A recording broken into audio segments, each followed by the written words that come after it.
Welcome everyone to this book reading class on 7 mindsets for success, happiness, and fulfillment. Let's get started. Today we are doing 48th session. It's wonderful to read this book, and we have covered a lot of chapters already, and we have learned a lot of things. And the journey continues. Let's get started.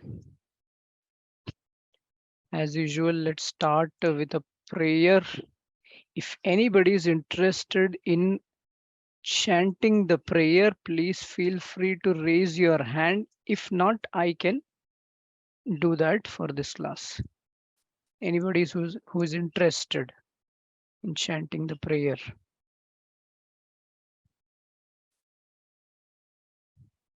No one, then let me just go ahead and chant the prayer.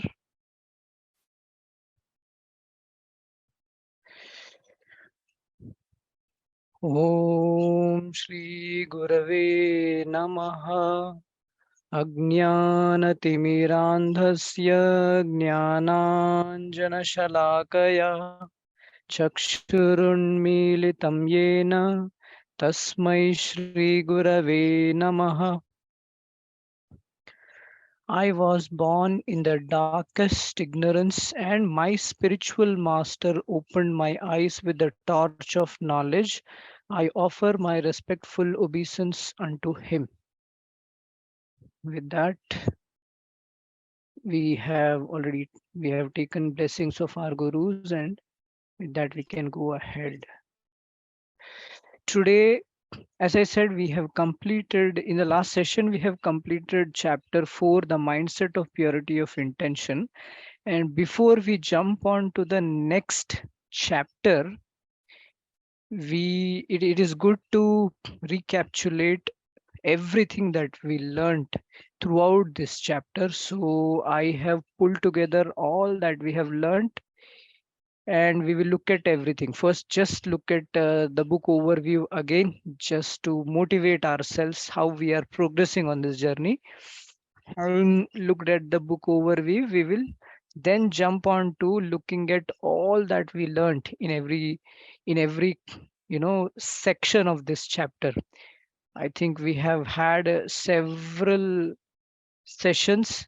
uh, at least I think we had about 12 to 13 sessions covering the whole chapter, different aspects of purity of intention. So it will be really interesting. We will have to run a little bit faster. Today we will not be watching a video, or we'll be doing a quiz of that sort, because we will, I think, have we'll fall short of time, I think, but still we will try to manage time and reach to the end. After that, if time permits, we will also look at we will also do a little bit of discussion. Let's move ahead. So, book overview. We have completed we have completed the 4 chapters. Actually, it is total 5 chapters. The first chapter, that is introduction, is not numbered. So still we are calling this chapter of the mindset of purity of intention as the 4th chapter. And as you can see on the right side, 13, yes, 13 sections were there, various aspects detailing about the intention, how we can develop the mindset of purity of intention. So it is really exciting. I think we have progressed quite a ground, and in the process we have learned so many things. Let's go ahead. Okay, moving on. So we will start with the first section that we had in this chapter. Anybody who is interested in reading these lines, please feel free to raise your hand if you are interested in reading the lines. Okay, Riyaji, please go ahead. Radhe Radhe Ganesh ji and everyone. Radhe Radhe. Enthusiasm without proper direction is like a high speed car with a broken steering and no brakes. His A's management skills, foresight, and immense desire to succeed propelled Satyam to the vanguard of information technology worldwide. What he lacked was purity of intention. The problem was that Ramalinga Raju's definition of success itself was poor. Incorrect definition of success was the reason behind its downfall. Our intention will be considered pure when our definition of success is pure and we are sincerely striving to achieve it. Radhe Radhe. Great. Thank you, Riyaji. Radhe Radhe. So we started this chapter by understanding the fundamentals, and Swamiji started this chapter by mentioning that without purity of intention, it would be like driving a car which has broken steering wheel. If you have a broken steering wheel, you are bound to see accident, right? Or a brake fail maybe. If your intentions are not pure, this is what is going to happen. And we try to understand in a bigger perspective all that we have already learned and what we are learning in this chapter. We learned about the mindset of positive thinking, mindset of inspiration. We also uh, we learned then about mindset of taking responsibility for our emotions, and finally we were here the mindset of purity of intention. So what we tried to say with the help of this small model of the car is that the mindset of positive thinking and mindset of inspiration are something which will pull us in the right direction, in the correct direction. And the the mindset of taking responsibility for our emotions, the mindset of purity of intention will ensure that we are not going in the wrong direction. Without these things correctly installed in our psyche, there is a chance that we will go back or we will go in the wrong direction. So we tried to correlate what we have learned with the help of this model. Okay, so purity of intention actually gives us the right direction. And we understood if you don't have purity of intention, what happens with the help of Raju's story, who had all the vigor, all the energy, all the passion, all the skills that was needed to achieve great heights. He indeed achieved great heights in his life, right? But since he did not have pure intentions, finally it all led to downfall. And during this section, we also understood, uh, during this discussion, actually, we pulled what we had learned in the previous chapter, different types of karmas, prarabdha karma, kriyamana karma, right? And kriyamana karma is something, the your wrong intentions are connected to kriyamana karma. They strongly influence your kriyamana karma. This is the free will that you have in your hand. And then we also pulled the information about when will you make a stellar progress, the formula that we learned in the previous chapter. If you have intense desire, you will develop a firm resolve. If you have firm resolve, you will put immense effort, then it will lead to stellar progress. But during that chapter, we had not learned about the intention aspect. In this chapter, this intention also gets into picture. While all this formula is working for you, if this purity of intention is not existing, you may make stellar progress like Ramalinga Raju did. Without purity of intention, it will still lead to downfall. These are the things that we learned. And what we also learned is root cause. What is the root cause behind this downfall? Purity of intention, obviously. But why was purity of intention not there? Because the individual's understanding of success, the definition of success itself was something that needed correction, right? So after this section, we went on to understand what is the definition of success. At the end of this section, we also learned pure intention not only means pure definition of your success, but also sincere effort. If you're not putting sincere effort but still just have that pure intention, in your heart, that is not sufficient. Along with that, you need to put sincere effort also. So this is all we learned. Let's go ahead. Who wants to go next? And one more thing that I wanted to mention is, whoever reads, after reading, if you want to, recall what we had discussed with the help of these images, if you are able to recall in 5 minutes, you can do so. You can take that opportunity. That way, I think the person who will read the summary as well as try to explain everything, expound everything, 5 minutes per person, and we will try to hit the target of completing all the slides. Anybody who's interested to read the summary and expound? If you are uncomfortable, to elaborate, that's fine. You can just read. Okay, let's give chance to Rahulji. I think he raised hand first. Rahulji, do you? Radhe Radhe. Hi Radhe Radhe. everyone. Good evening. Good evening.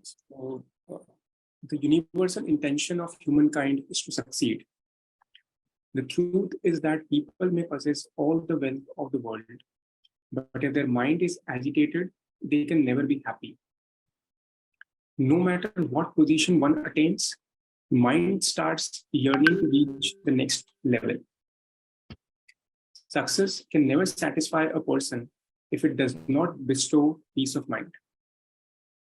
The one item missing in the list of Joshua Gibbon was peace of mind.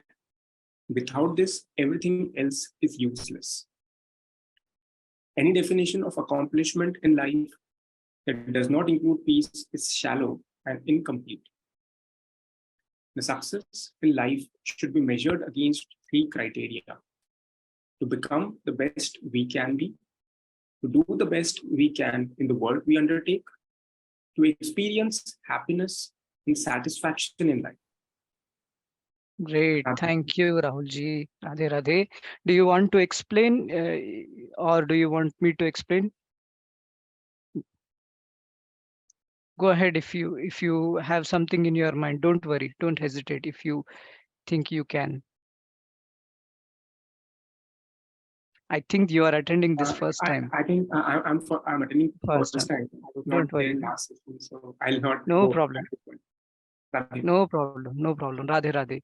So in this section of the chapter, we started by understanding the normal definition of success. Swamiji presented in the chapter very nicely what everybody thinks success is, and there is a definition that came from Oxford Advanced American Dictionary, which he has put in the chapter also, which says that the success is the fact that you have achieved something that you want and have been trying to do or get. The fact of becoming rich or famous, or of getting a high social position. So you can see, understand from this that the definition of success for many is to achieve some goal, some material goal, to become a rich, famous, or attain a big position. This is more or less the understanding many people have.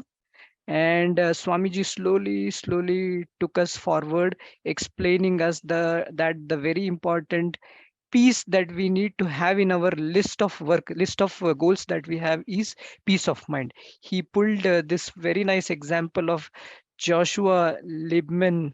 In his book, he has mentioned he went to his neighbor after making a list that in his life he wants to achieve all those things. That old wise person looked at that list and said, you have listed down everything possible, very good job you have done, but there is one key thing that is missing in your list. Without that piece, without that thing in your list is really incomplete, and that is peace of mind. Peace of mind is necessary, he said. And then we also understood that the desire for success is a universal intention. Everybody wants to be success. Nobody in this world wants to fail. It is, it is inner, I mean, it is automatic for us. And we understood that people have wrong definitions wrong understanding about what is success, and he showed us the example of Howard Hughes, who was a billionaire. He was such a famous person in US, but how in the later part of his life he suffered with a psychological problem. And then we also looked at this example of Elvis Presley, one more famous person, I think rock and roll person. He also achieved great success, but this news article itself says he was 42 and alone, and at that time he died. Very premature death of these people. And then many people have definition of success linked to position and power, which is also incorrect. So you need prosperity in life, in this material world. You need everything to sustain here, to do work here, to take care of your body also. You have to keep working, but along with that, if you don't have peace, there will be no happiness. So it's very important that happiness, peace is part of your list, and then only you will have some happiness in your life. Finally, we landed to the definition of success in this section, where Swamiji said criteria for success is to be good, to do good, and to feel good. To be good means to become the best we can, to do good, to do the best we can in the work that we undertake, feel good, to experience the happiness and satisfaction in life, right? And we also tried to understand, a little bit more linkage between those aspects. Let me just switch off this apps. Yeah. So to be good means to become virtuous, develop all those virtuous, divine, sublime qualities. It is not just show good. It is not just about showing that you are a good person, but actually internally becoming good. There is a huge difference, and we have to understand that difference. And then pursue excellence is an aspect which tells us how we can do good in our work, not being mediocre, not being complacent at the work. Whatever work we do, we have to do excellent work. If we do these two, the third piece will be an automatic outcome where you will experience joy, peace, satisfaction, and happiness. Let's move on. Who wants to go next?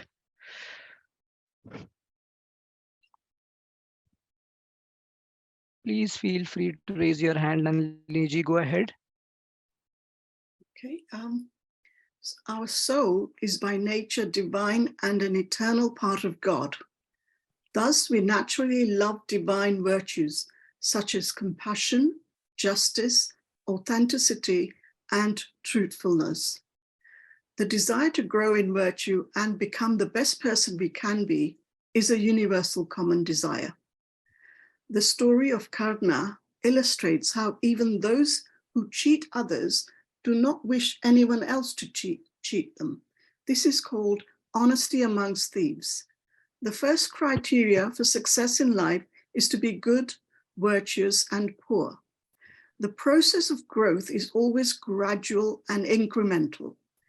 The urge to keep growing is the intrinsic nature of our soul. It will never be satiated until we reach the ultimate state of God realization. Swami Vivekananda stated, these prophets were not unique. They were men as you and I. They had attained superconscious, and you and I can do the same. The very fact that one person attained that state indicates that all men can do so. And that ultimately is religion. The Bible states, be perfect, therefore, as your heavenly Father is perfect. The purpose of religion is to help us become godlike in virtue and goodness, which can only happen by the grace of God. The word Brahman has two meanings. The first meaning is he who is infinitely big without beginning or end. The second meaning is he who makes others infinitely big like himself. God is not miserly to withhold greatness from the souls. The goal of the human journey is to keep growing in virtue. If we are trying to be the best we can presently be, then we are leading a successful life. So Right, let me see where I can start looking at what we Can you discussed. see the timer on the screen, Nalini ji?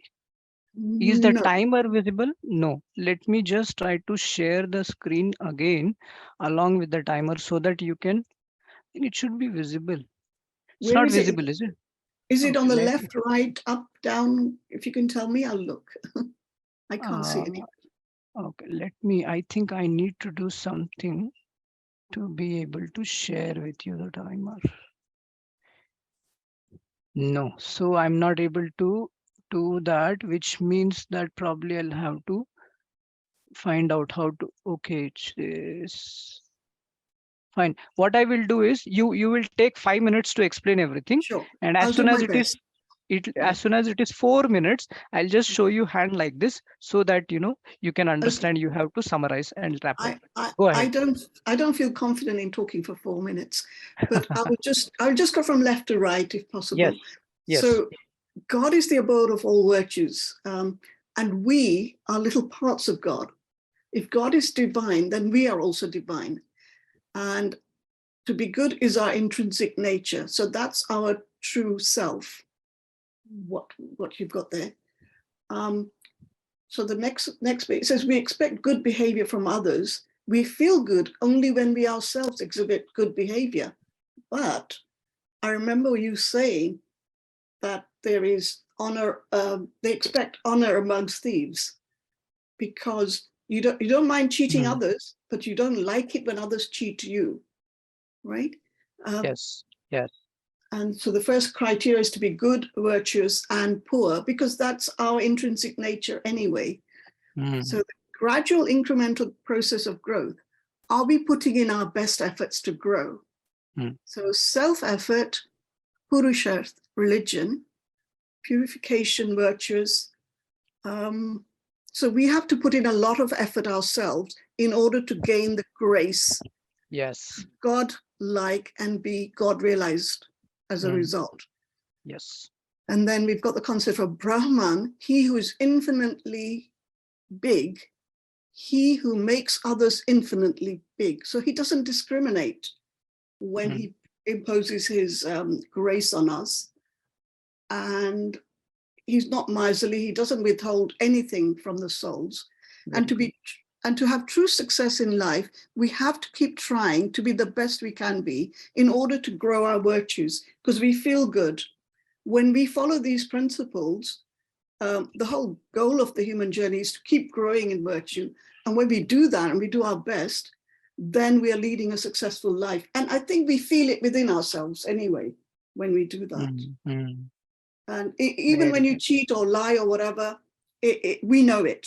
We know it. You Mm, know, mm, when you're on your own late at night in bed, sleeping, mhm, it's on your conscience. So mm, it's better just to do the best at all times and be honest. mm. Very good job, Nalini ji. Very good job. You have Thank covered you. everything very nicely. Let's Thank move you. ahead. Okay. Actually, I should have mentioned the title of the section also. That is a miss from my side, but we will try to still correlate each section.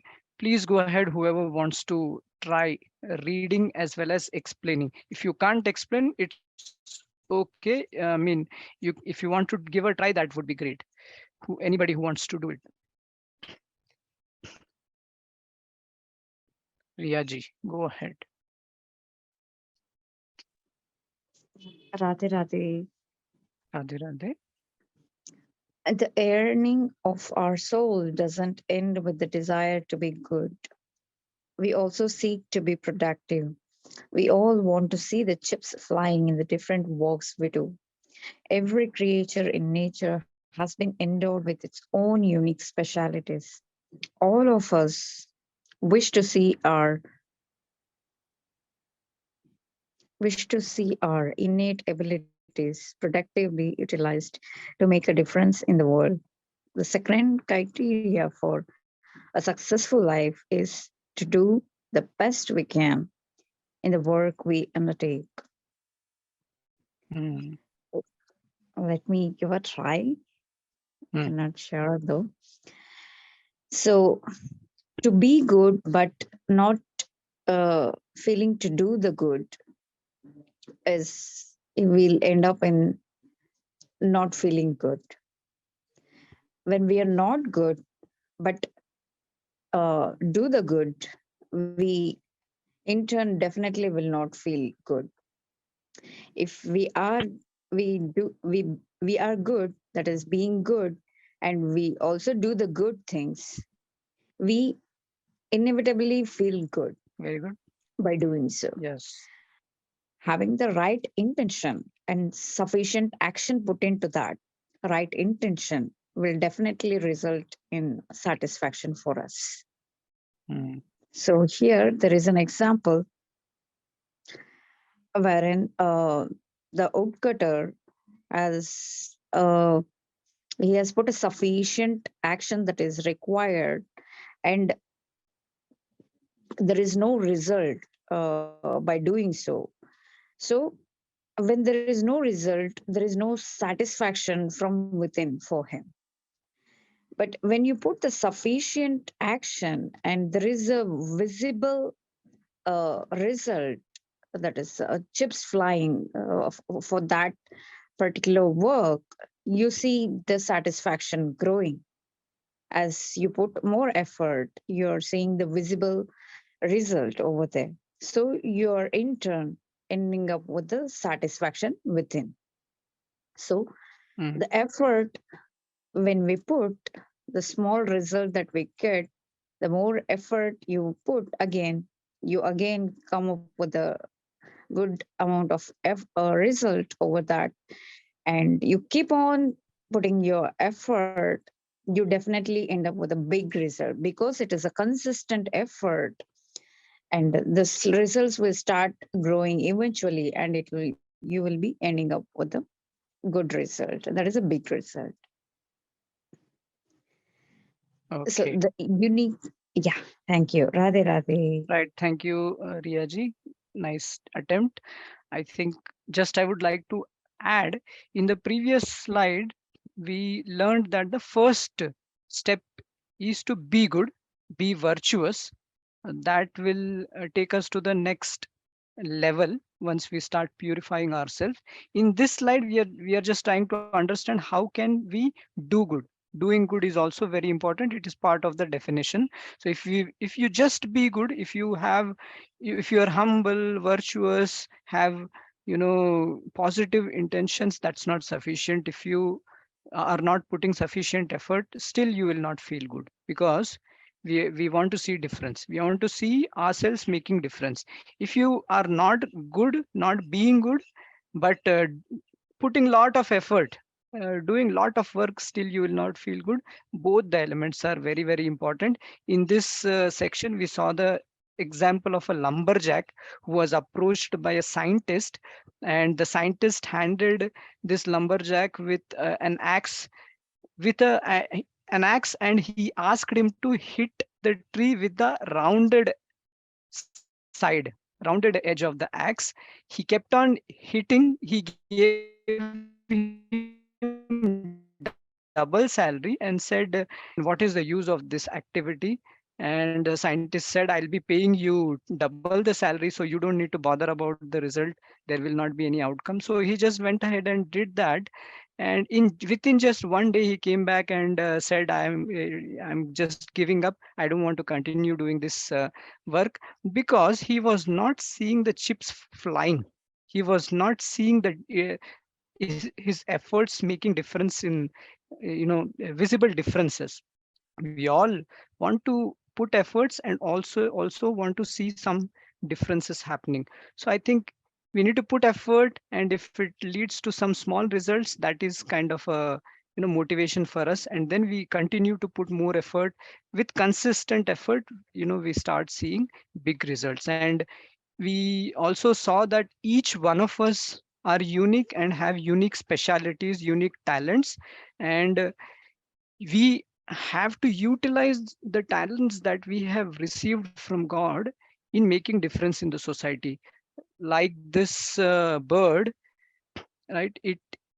We learned it flaps 75 times per second. It is its specialty. It is just 1/10 of an ounce weighing. And like this ostrich, weighs about 136 kgs, 300 pounds, and it hops at a speed of 80 kilometers per hour, which is even faster than a world champion.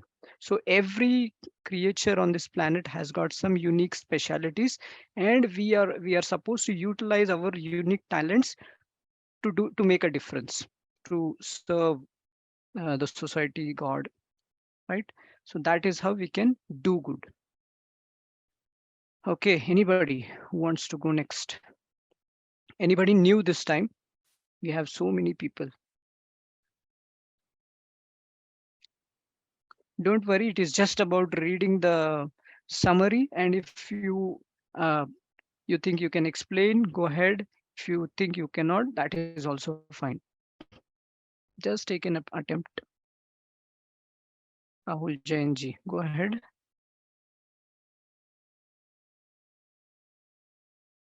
Search for happiness is a common goal.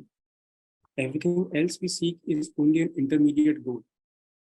Aristotle said, we choose wealth and prestige because they bring us happiness. But we choose happiness for itself, never with a view for anything further. Ved Vyas stated, everyone loves their happiness. It is only for the sake of self-happiness that they love child, wealth, etc. We were not coached. You must always seek happiness. It should not come to a point that you start searching for misery. We intuitively decided that bliss is what we want. Why did we cry upon birth? Because during the process of birth, we experienced pain and we sobbed to reveal our nature. I have not come to the earth for pain. I had come for bliss, give me pleasure or misery. Vedic scriptures declare we are all looking for bliss because God is an ocean of bliss. Our soul is a tiny fragment of the ocean of bliss and naturally yearns for happiness. Material pleasures, no matter how attractive they may seem, are unable to satisfy this longing, since it is for the infinite bliss of God. The happiness we are searching for is not on the outside, rather, it is within and is accessed through purity. The Ramayana states, the pure at heart are the ones who attain me. The Bible states, blessed are the pure in the heart, for they will see God. Success in life means to be good, to do good, and to feel good. Great. Thank you, Rahulji. Do you want to explain? I'll try. Okay. Our job, uh, our job may be right. It can be anything. It can be parenting. It can be taking care of our parents. It can be to earn money. It can be to be a devotee. But our final goal is happiness, and that is what like this. These are all our intermediate goals. But the final goal we all want is to be happy. But did anyone teach us to seek happiness? No. Right from the birth, right from our birth, we were not taught how to be happy. But God, like we have to take this learning from God that if we are to remain happy, then we have to find our return. We have to find our moment of happiness, and that's how we can be happy. We have to be pure at heart. We have to be good. We have to do good, and we have to feel good. Right. Thank you. Okay. Thank you, Rahulji. Radhe Radhe. So I think, yeah, the third aspect of being successful is what we were trying to understand here, and that is to feel good, right? And we try to understand why we all want to be happy always, right? So here in this section, Swamiji revealed that all of us have a common goal, and it is happiness. We all are seeking happiness, but we don't know really. Okay, we are seeking, I mean we are running behind working behind our job, behind making money. We like our spouse, somebody wants to marry, somebody wants children, somebody wants position, recognition. Everything is an intermediate goal. If you start asking yourself, why do I want this, why do I want this, why do I want this, after some steps you will understand you are actually seeking happiness and nothing else. And did anybody teach? Nobody taught. Even when we were born, we cried, and Swamiji very nicely put it in the chapter that the reason why we were crying is the experience of birth was really really painful, and by crying we were telling to the world that I did not come to this world to experience pain. I just want happiness. Give me happiness. And the reason for that is, we are part of bliss, part of God. God is the another name of God is Anand, right? Satchit Anand, bliss. Since He is bliss and we are parts of Him, every part gets attracted towards the whole, and that's why we are also getting attracted towards happiness, and that's why we are seeking happiness, right? So we saw this example. Swamiji tried to explain us why a part gets attracted to its whole with the help of this story where the apple fell on the ground. And then finally Swamiji concluded by saying that only those people who are pure at heart can experience the happiness. With impurity in our heart, we cannot experience happiness. So be good, do good, and feel good. Next, we will give chance to Darshan Bhaiya. Darshan Bhaiya, do you want to try? Yes, can I Go go? ahead. Go ahead. Okay. Am I audible? You are audible, clear. Okay. People have variety of reason for their action. The variety of intention is an endless spectrum. In the story of workers at temple construction, each one had a different attitude towards the same job. According to Vedic literature, there are 4 categories of people and their corresponding intention. Tamasic, mode of ignorance; Rajasic, mode of passion; Sattvic, mode of goodness; and Gunatit, beyond the modes of material nature. In the example of human hand, its dharma is to serve the body, for which it is the integral part. By doing so, it automatically receives the blood, nutrition, and oxygen required for its survival.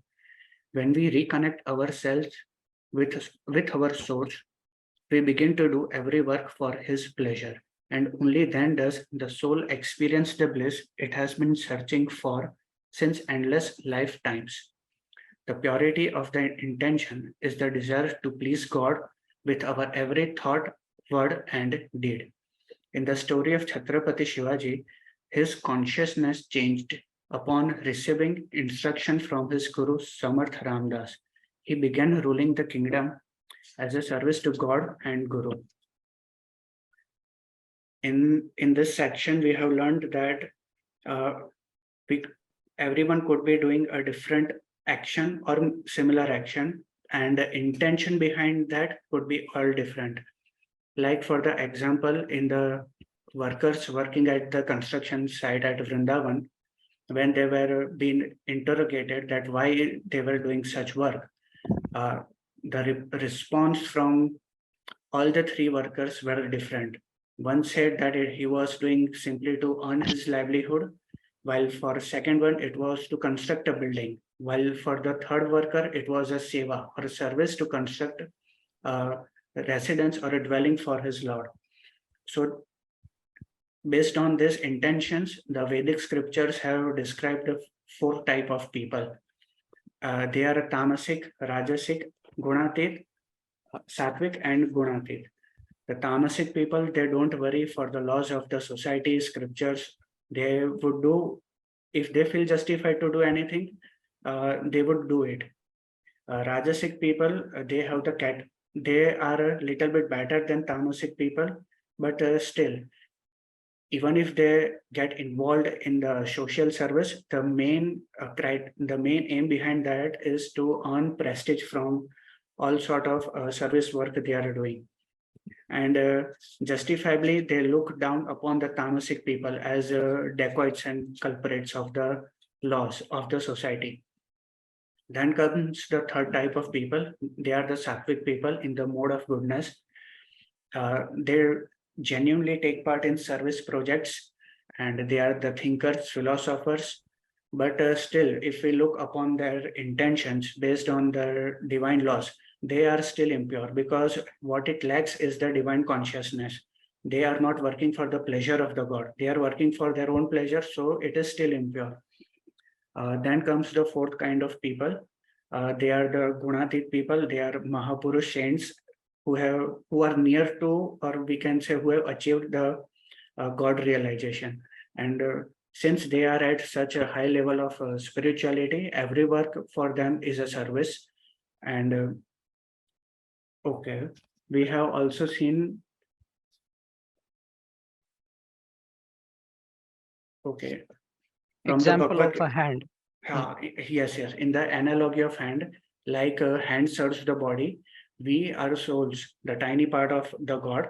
So in similar way, we should serve the God, and in return, we would get the divine bliss that we want. And Right. finally, we had the example of Chhatrapati Shivaji Maharaj when he saw his guru asking for alms. So he was moved by it, that why that his guru was asking for alms and his disciple was the ruler of the kingdom. So he went and just donated his entire kingdom to the Swami Samarthadas ji. But Swami Samarthadas explained, sorry, is it Samarthadas or Ramdas? Sorry, I'm sorry. Samartha Swami Ramdas. Ram, Swami okay. Samartha Ramdas. Swami Ramdas ji explained him that by asking for alms, he was getting involved with the household people so that he could distribute some wisdom to them. And the entire kingdom was as such of no use for him. So he said that now, since you have donated the kingdom, rule it as a service to God. Okay, I think. But yeah, if anything Yes. is left, please have a look at it. Good job. Yeah, I think you have covered everything. Let's move on. Great job. Next, anybody who wants to give a try? Anybody new? Don't hesitate. It's a very good opportunity to read and explain. Be quick if you want to take that chance. Otherwise, whoever is interested, go ahead, raise your hands.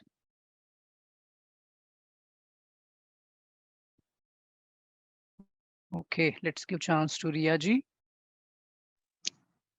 Radhe Radhe. Radhe Radhe. Our soul intimates us whether our intention is pure or not. When it is not pure, the soul doesn't experience the divine bliss of God. On acting with a pure intention, we get divine bliss from within. And our feeling tells us, I'm experiencing inner joy. Sage Narad said, Bhakti does not require any external proof. When you engage in true bhakti, your own experience of inner satisfaction gives you the proof. The satisfaction that our soul is seeking comes from purity of intention, purity of effort, and purity of feelings.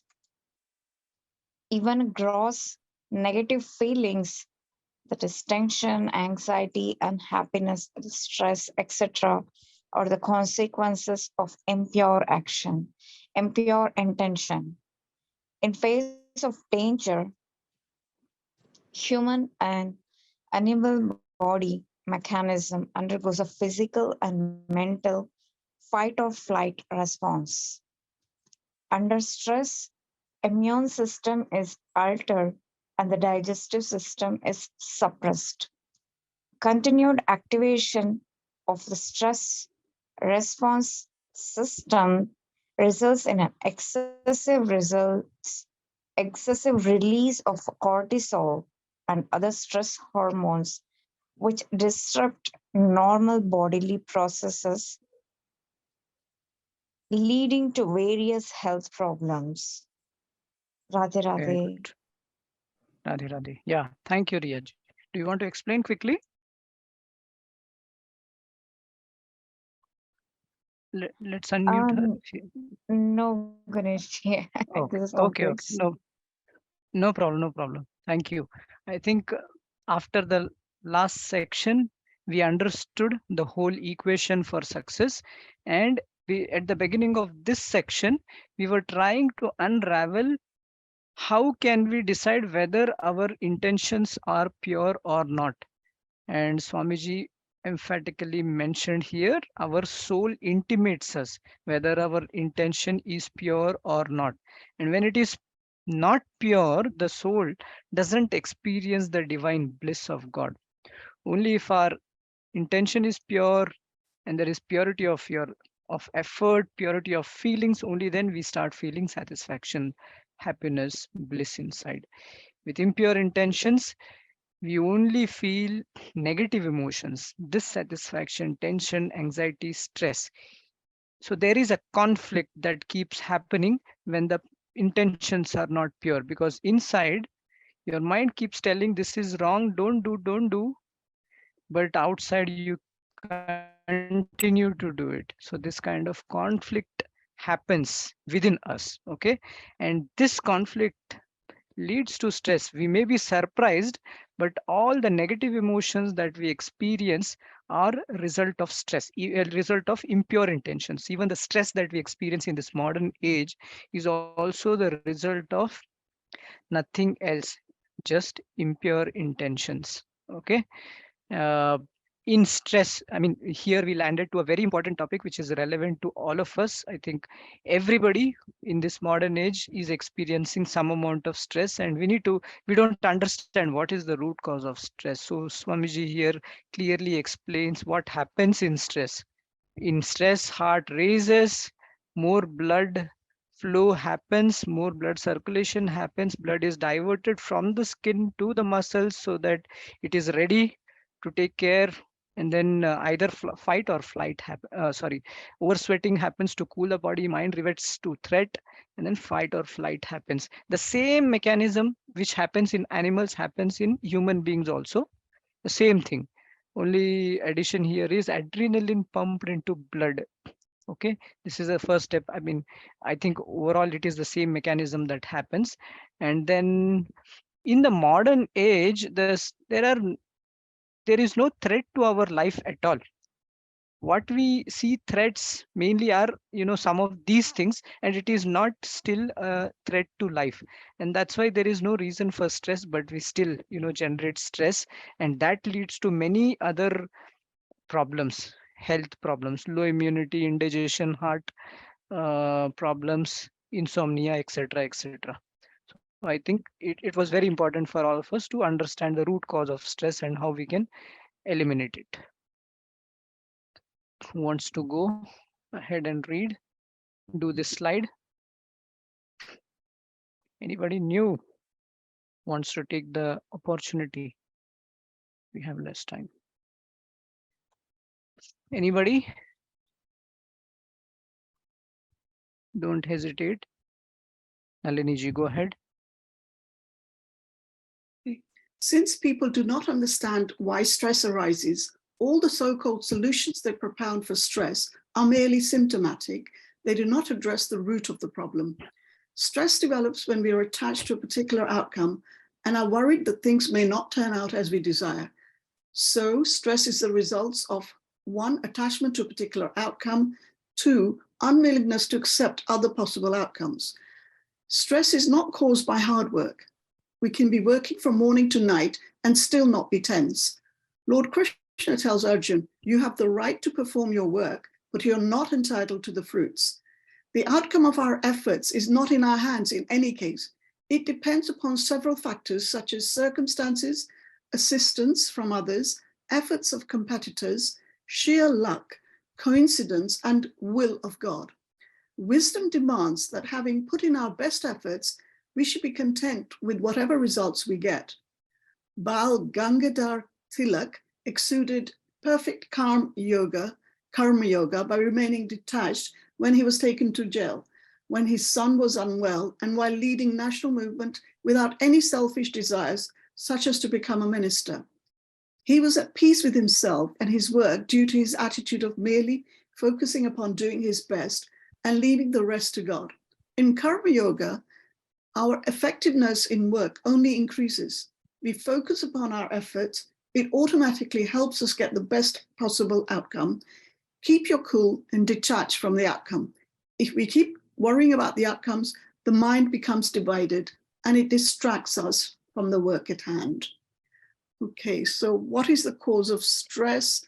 The writing is too small for me to really read it on the left-hand side, but I'll read okay, I think it's causes of stress includes unhappy in your job, having heavy workload, working long hours, all that. But that really is not the cause of stress, as Swamiji explains.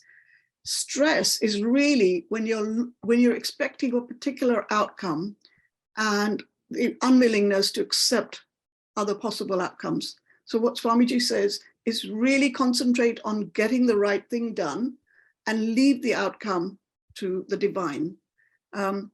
So we also say that materials overload physical stress. I think that's normal.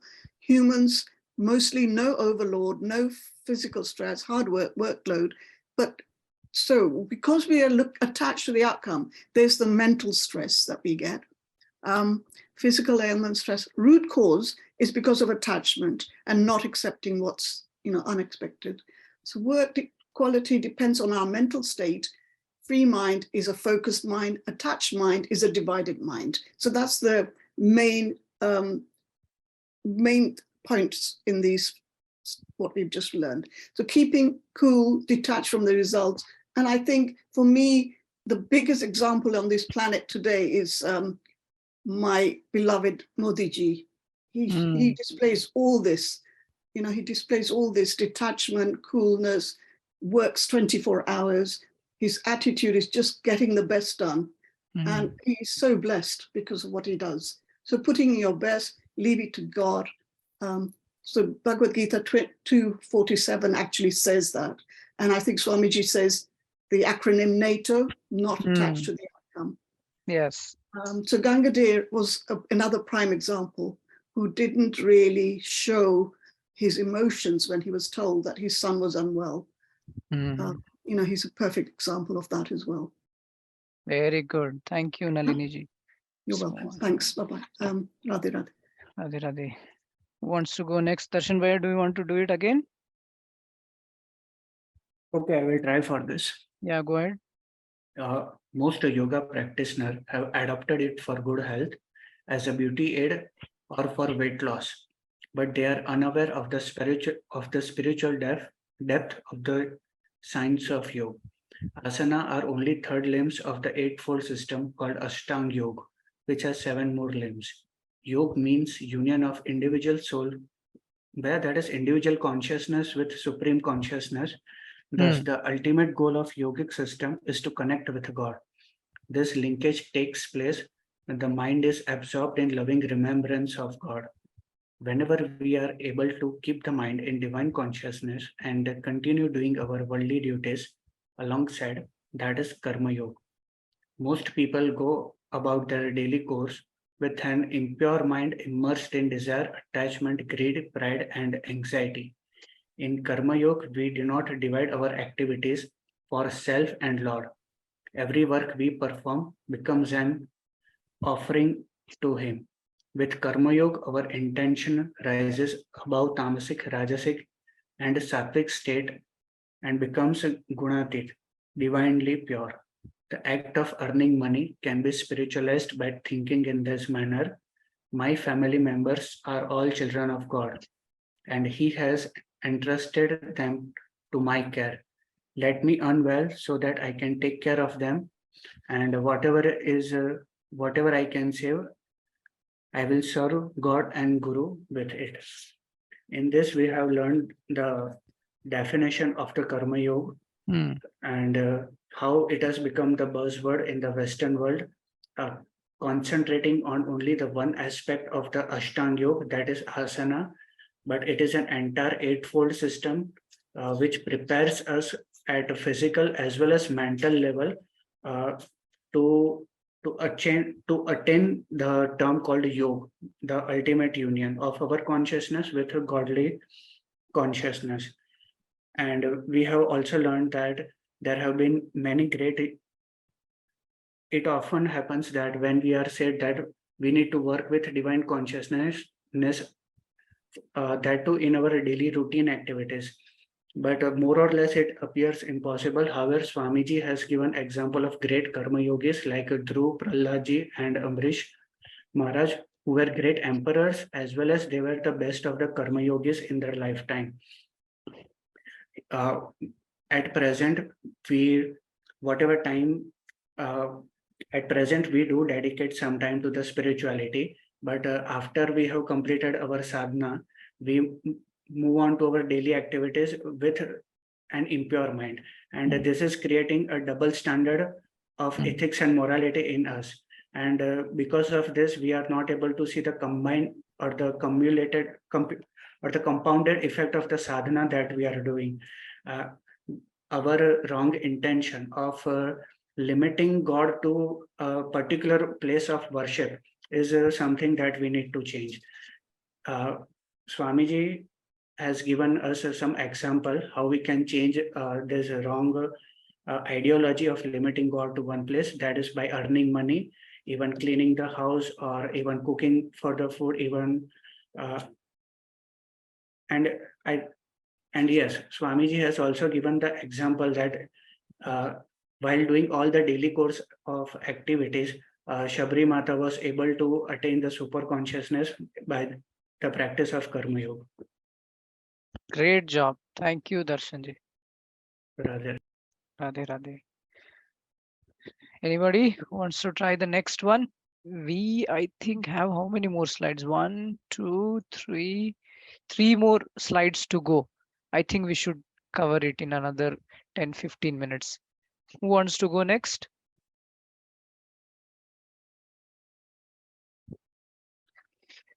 Please don't hesitate. It's a great opportunity. Rahul ji again. Anybody new? Pooja ji has raised. Let's give her chance. She's new. Radhe Radhe, Radhe Radhe. we can make eating an offering for the pleasure of God by thinking, this body is the vehicle with which I serve God. It must remain strong so that I can engage in bhakti with it. As a result, let me eat healthy food to take good care of my body. I have offered this food to the Lord. He has eaten it and left his remnant for me to consume. It's now his prasad, which has been touched by his lips. Let me eat while remembering his grace and thereby enhance my devotion. We can make sleeping an offering for the pleasure of God by thinking, my body is exhausted. I will sleep so that it gets refreshed, and then tomorrow again I can engage in bhakti. I need to fulfill the physical requirement of the body to sleep. O Lord, please come in my dream and enhance my devotion by giving me your remembrance even in my sleep. We can make sweeping an offering for the pleasure of God by thinking, my soul, beloved Lord Krishna, will be coming to my home. Let me clean it well to make this abode fit for his dwelling. The practice of Karma Yoga requires the fulfillment of one important condition, which is constant remembrance of God. This one instruction has been repeated and emphasized upon above everything else in Bhagavad Gita. Sri Kripaluji Maharaj wrote, मन हरि में तन जगत में कर्म योग यही जान. Kabir said, remember God as a cow remembers calf. It grazes grass in the field all day, but keep its mind on the calf. In this, Swamiji said, "Ki whatever activities we are doing, we should think that we are just the instrument. We have to work for the Krishna. Like when we eat food, we should not see that this food is for me, and we should not consider it as our temptation. We should offer it to the God and consider that my Lord has eaten this food. Now this rampant I am eating will keep my body healthy, and this is the prasad of the Lord. Lord Mm. tasted it, and this is the most divine food which I am consuming because my Krishna has eaten it. So that food which I am eating is not for me. That is the food of the prasad. That is the food of the Krishna. In the same way, when we go to sleep, we should think that my body is exhausted. So to serve Krishna, my body should be healthy and should be fit and should be energetic. So I should go to sleep, and in my dream also I should think about the Krishna, that Krishna is giving me the knowledge. Krishna is in my dream. So my sleep is also, I am offering my sleep to Krishna. So my sleep is also for the Krishna. And in the house which in which I am living, I should clean my house in the name of Krishna, that my Krishna will come. If my house is dirty, where I can offer my Krishna to sit? So I Mm. should clean my house, that when Krishna comes, let Krishna comes and he could sleep in I can offer him the clean environment. So I have to wash my home in the same feeling that my Krishna is going to come in my house. So my every work, by doing all the activities in living in this materialistic world, I can offer all my activities to Krishna. So my every work is towards the Krishna. Like Swamiji Kripalu Maharaj said that if my man is in hurry and tan is in jagat, that is the karma yogi. So karma yogi offer all his karmas to the Krishna. So all his karmas become devotion. He is not satisfied his senses, he is satisfying his God. Hare Krishna, Radhe Radhe. Radhe Radhe, Pooja ji, wonderful job. Okay, so but just want to add uh, three more things. I think those are also very important. First thing is, even when you are scratching your head, think that God is looking at you and he is getting amused. So think that scratching is also for amusing him. And then very important thing is the one condition in karma yoga that we need to remember is constant remembrance of God. Every moment we have to remember. And how to remember God every moment? Very good example that Kabir has given. Like the cow remembers its calf. It grazes grass throughout the ground, but while it is doing so, its consciousness is still at its calf, right? So that is how we have to remember. We have two more slides. We are on time. There is no immediate session after this, so I think we will utilize the time to complete the two slides. Whoever wants to go ahead.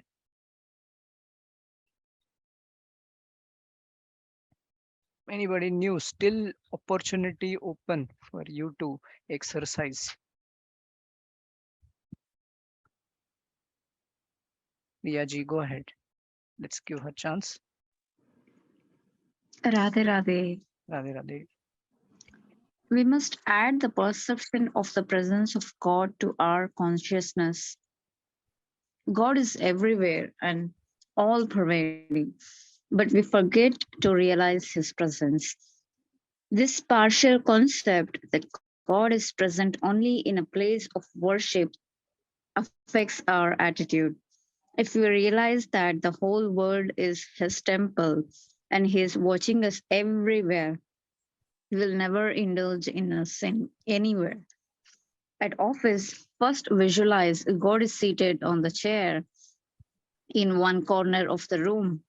Think Sri Krishna is watching me. All I'm doing is for his pleasure and in his service. Then begin your work.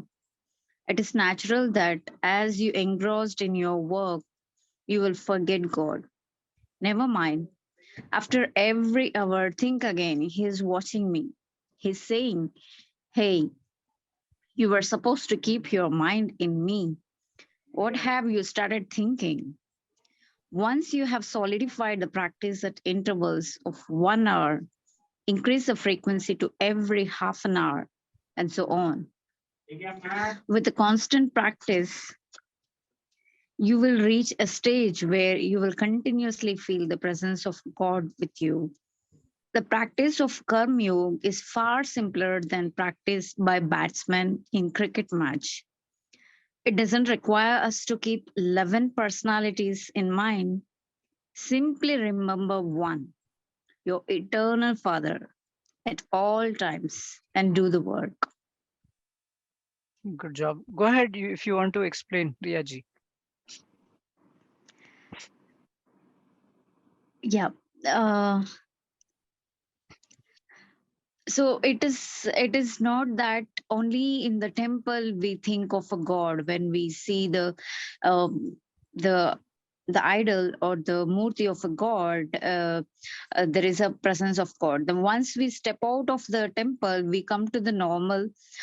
We come to the we when we are in contact with the world, we forget everything and we do our regular chaos. So that should not be the case. We should feel everywhere, every time there is a God with me. How we Mm, can feel the presence? We can keep a timer, like say every 1 hour, you feel that you take a break and have a feel that I am with God and God is watching me all the time. So eventually you increase the frequency to every 30 minutes, every 15 minutes. We can do that in a regular interval. As you progress, you that will in the presence of God will come automatically to your mind. So in this way, we can consciously try to bring the presence of a God in our mind and also feel that I'm not alone.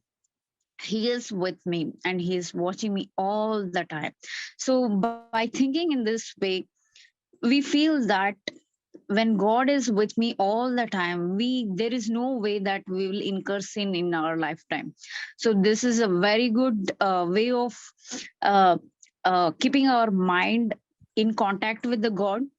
So you will never incur any of the sinful activities in our life, right. while eating, while walking, while thinking, while speaking, while running, whatever the activities that we do, we offer that to God. That you have to feel the presence of a God everywhere. The moment the mind is trained for the presence of the God, then the purification starts automatically, and even it can sit in your subconscious mind.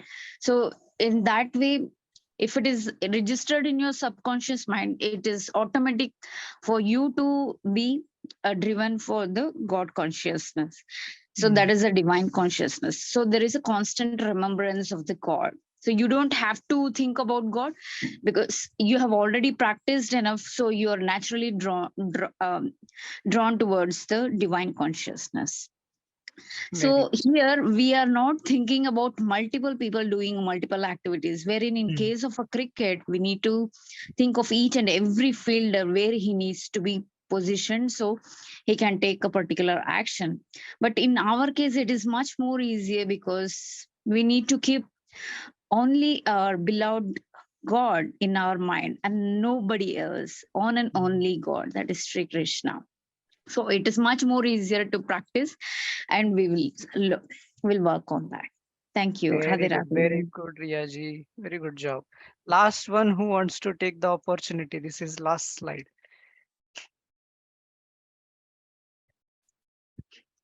Rahul ji. Yeah, go ahead.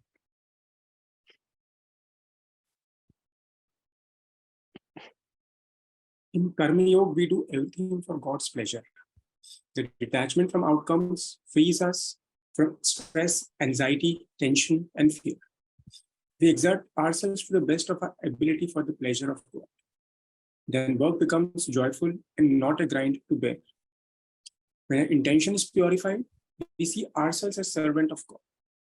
Based on this knowledge, we develop a healthy self-identity. We maintain humility. We realize that His grace makes all things possible, and we are freed from the pride of doership. The purity of purpose also improves our interpersonal interactions. We maintain healthy attitude towards all. Even while performing worldly tasks, we move towards the goal of God realization. Such purity of purpose attracts the abundant grace of God. The enormity of God's personality is simply mind boggling. He is infinite in every way. His grace is also infinite. Also, as we keep purifying our intent, we naturally attract more and more of His divine grace. Success in Karma Yoga is in direct proportion to the extent of love we develop for the divine Lord. So, prime purpose of all actions that we do is pleasure of God.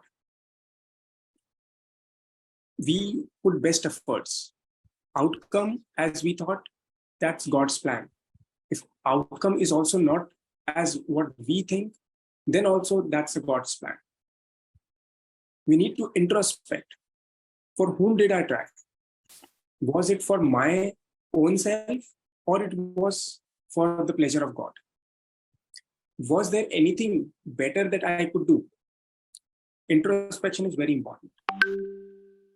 When we offer our work as a service to God, we work to the best of our ability.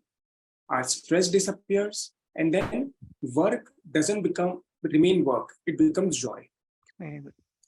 Healthy identity is when we become a servant of God.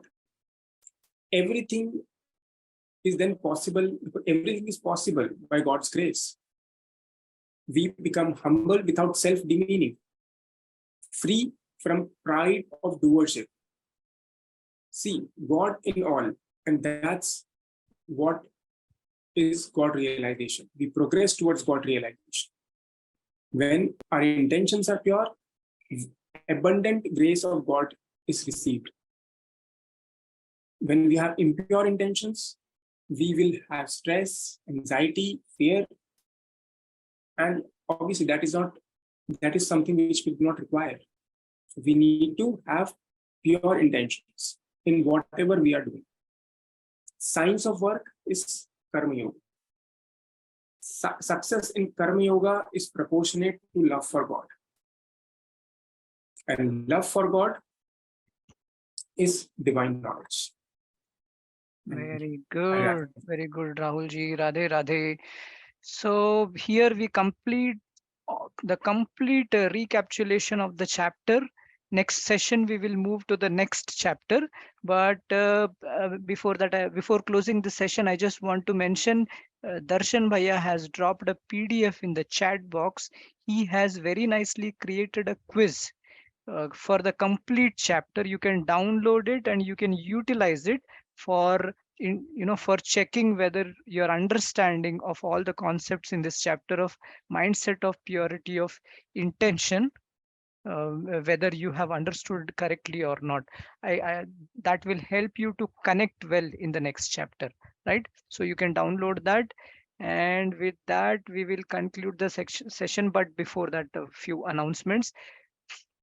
As you all know, Swamiji is in US, and his programs are going on. Currently, West Coast retreat is going on, which just started yesterday.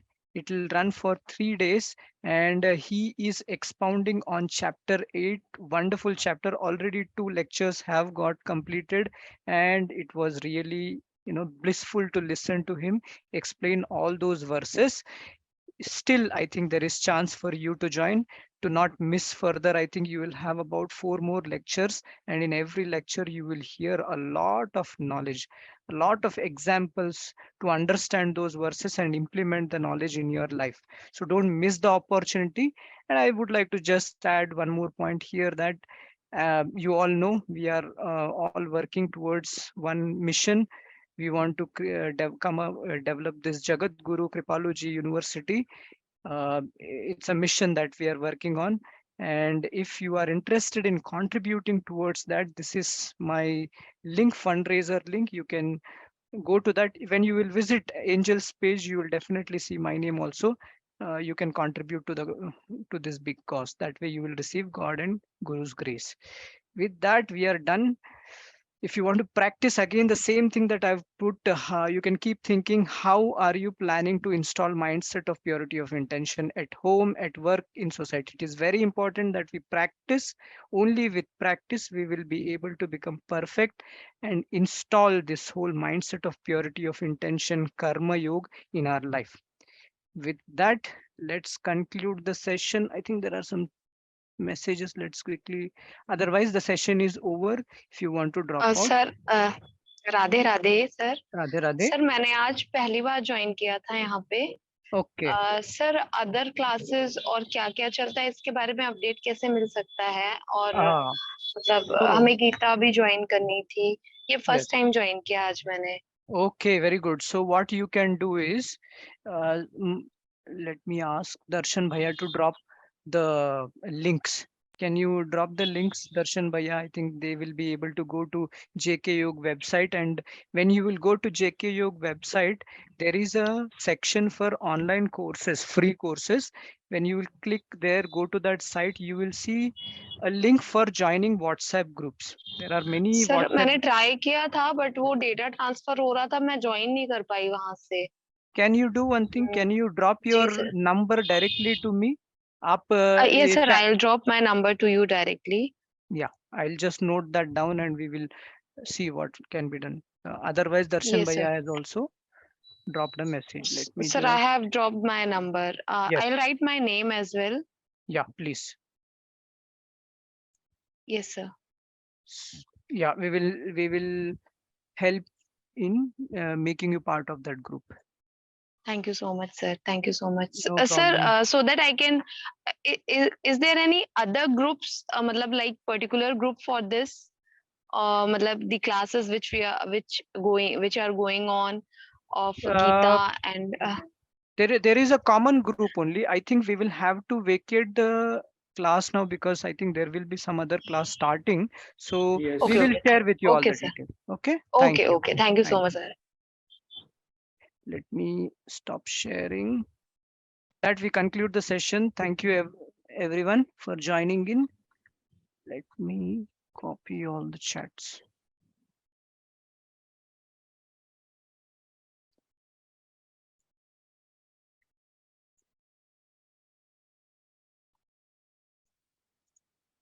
Copy. Okay, thank you everyone. Bye bye. Radhe Radhe.